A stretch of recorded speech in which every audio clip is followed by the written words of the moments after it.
दोस्तों, आज की मूवी काफ़ी स्पेशल होने वाली है। ये मूवी एक रियल स्टोरी है कार्ल ब्रेशर की, जो first African American master diver बने थे। ये मूवी उनके लाइफ के जर्नी के ऊपर है कि कैसे उन्होंने रेसिज्म को टैकल किया और कैसे उन्होंने पूरे इरादे और लगन के साथ वो हासिल किया जो उन्हें चाहिए था। ये मूवी काफ़ी इंस्पिरेशनल और एक अच्छी मूवी है। इस मूवी की IMDb रेटिंग है 7.2 आउट ऑफ 10, जिससे आप एक अंदाज़ा लगा सकते हैं कि मूवी कैसी होगी। तो इस एक्सप्लेनेशन को एंड तक ज़रूर देखें, क्या पता आपको भी कोई मोटिवेशन मिल जाए।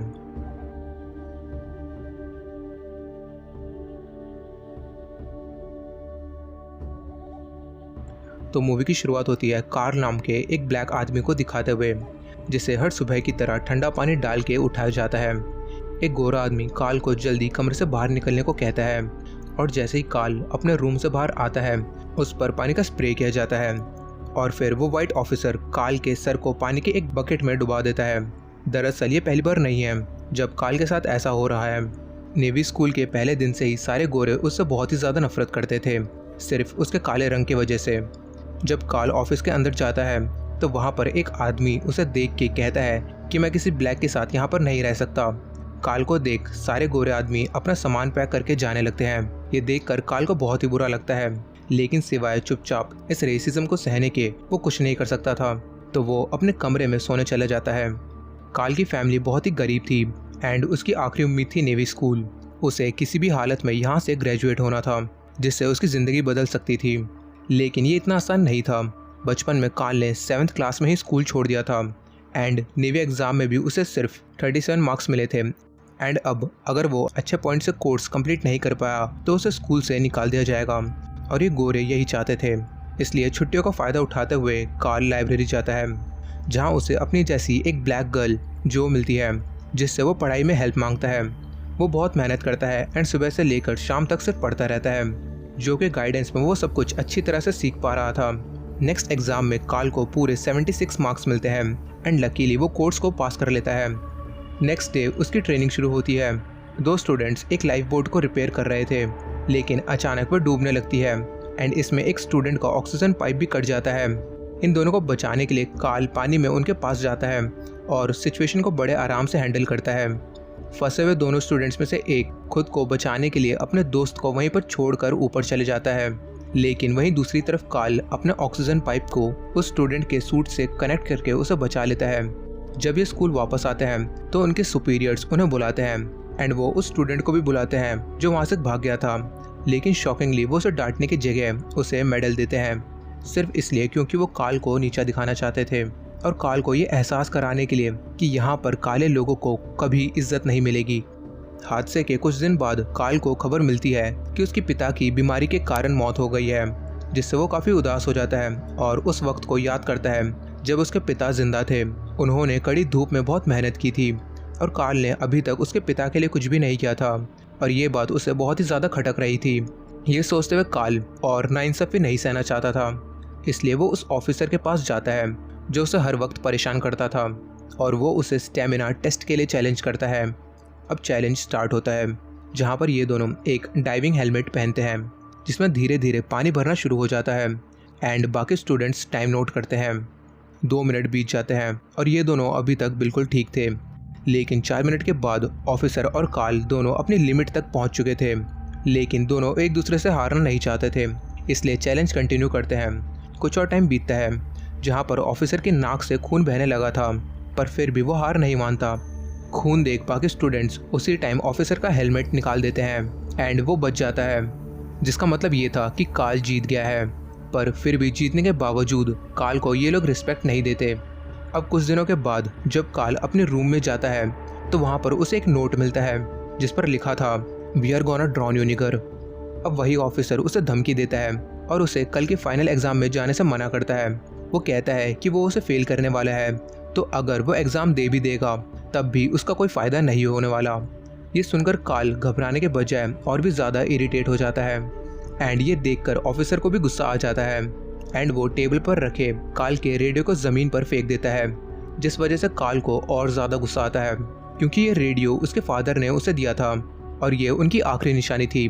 लेकिन वो खुद पर काबू रखता है क्योंकि सिर्फ एक और रात और कल के एग्ज़ाम के बाद उसका सपना सच हो जाएगा।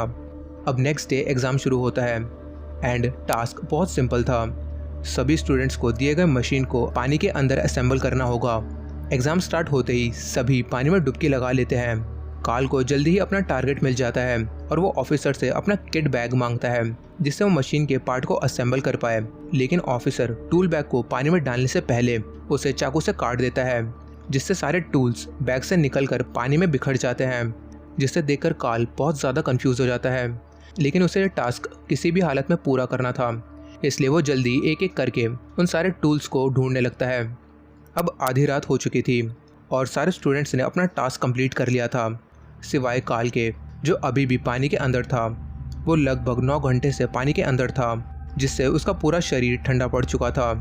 उसके हाथ ठंड से काँप रहे थे, लेकिन फिर भी वो मशीन को असेंबल करने में लगा हुआ था।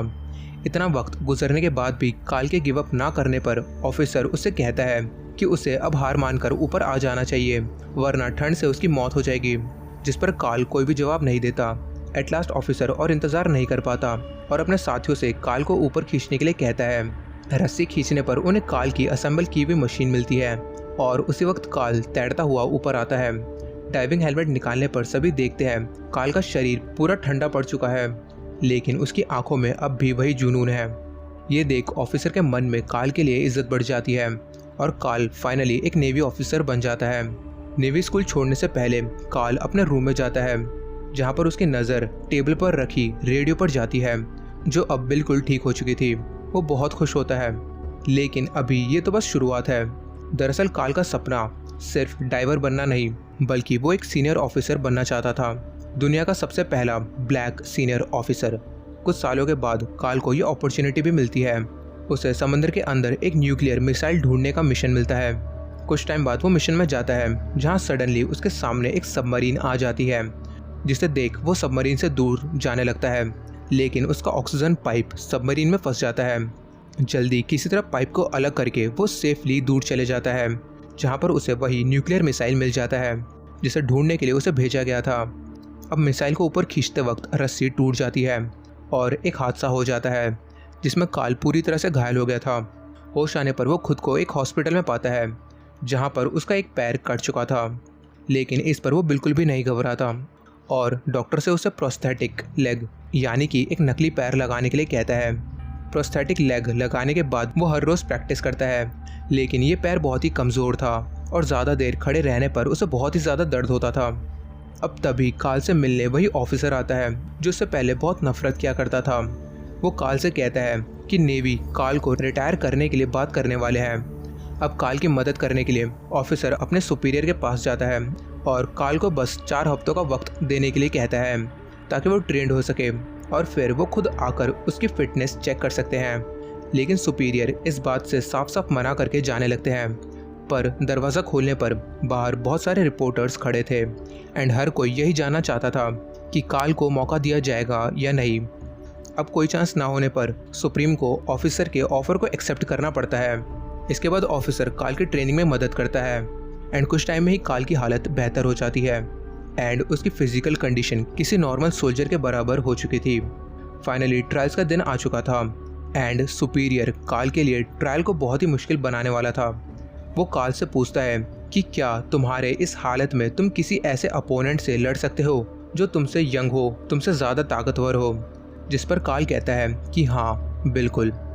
अब सुपीरियर एक डाइविंग सूट बाहर निकालता है जो लगभग 300 किलो का था और कार्ल को ये टास्क देता है कि उसे ये पहनकर 12 कदम चलने होंगे। अगर वो इसमें कामयाब हुआ तो उसे आर्मी में दोबारा से भर्ती कर दिया जाएगा। ऑफिसर सूट पहनने में कार्ल की मदद करता है। जब वो उसे खड़े होने में मदद करता है तो सुपीरियर उसे ऐसा करने से मना कर देता है, इसलिए कार्ल खुद ही धीरे धीरे खड़ा होता है। सूट काफ़ी भारी होने के कारण इसी में उसकी सारी ताकत खर्च हो जाती है। फिर भी अपने सपने को पूरा करने के इरादे से कार्ल अपना कदम धीरे धीरे आगे बढ़ाता है। 7 कदम चलने के बाद उसके पैर में बहुत तेज़ दर्द होने लगा था एंड अब वो और आगे नहीं बढ़ पाता। वहाँ पर मौजूद सभी लोग काफ़ी नर्वस थे एंड सुपीरियर कार्ल को गिव अप करने के लिए कहता है, लेकिन ऑफिसर अब भी कार्ल को मोटिवेट कर रहा था। वो उसे आगे बढ़ने के लिए कहता है। दर्द को सहते हुए काल अपने कदम आगे बढ़ाता है और हर एक स्टेप के साथ उसका दर्द और बढ़ता जा रहा था। लेकिन फाइनली वो 300 किलो के सूट में 12 कदम पूरे कर लेता है। सभी लोग चुपचाप काल को देखे जा रहे थे। सुपीरियर भी अपनी जगह पर खड़े होकर ये अनाउंस करता है कि काल ने खुद को प्रूफ कर दिया है और उसे फिर से नेवी में ले लिया गया है। एंड ये सुनकर पूरा कमरा खुशी और तालियों से गूंज उठता है। काल पहला डिसेबल पर्सन था जिसे फिर से यूएस नेवी में दोबारा से भर्ती किया गया। 2 साल बाद काल का सपना सच होता है। वो दुनिया का सबसे पहला ब्लैक सीनियर ऑफिसर बन चुका था। और इसी के साथ ये मूवी यहीं पर ख़त्म होती है।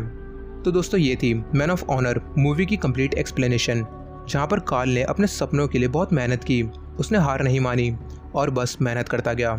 दोस्तों ज़िंदगी में कई बार सबकी लाइफ में मुश्किलें आती हैं, लेकिन उसका मतलब हार के बैठना नहीं, बल्कि उन सपनों के लिए लड़ना और ज़्यादा मेहनत करना होता है। ऑलवेज फॉलो योर ड्रीम्स, खुद पर भरोसा रखो और ज़िंदगी में कभी हार मत मानो। तो दोस्तों आज के लिए इतना ही।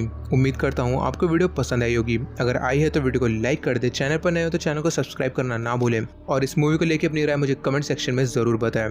और हाल ही में मैंने ये 2 कमाल की मूवीज़ एक्सप्लेन की है, इन्हें भी चेकआउट ज़रूर करें। मैं मिलता हूँ आपसे अगली मूवी के साथ, तब तक के लिए स्टे सेफ।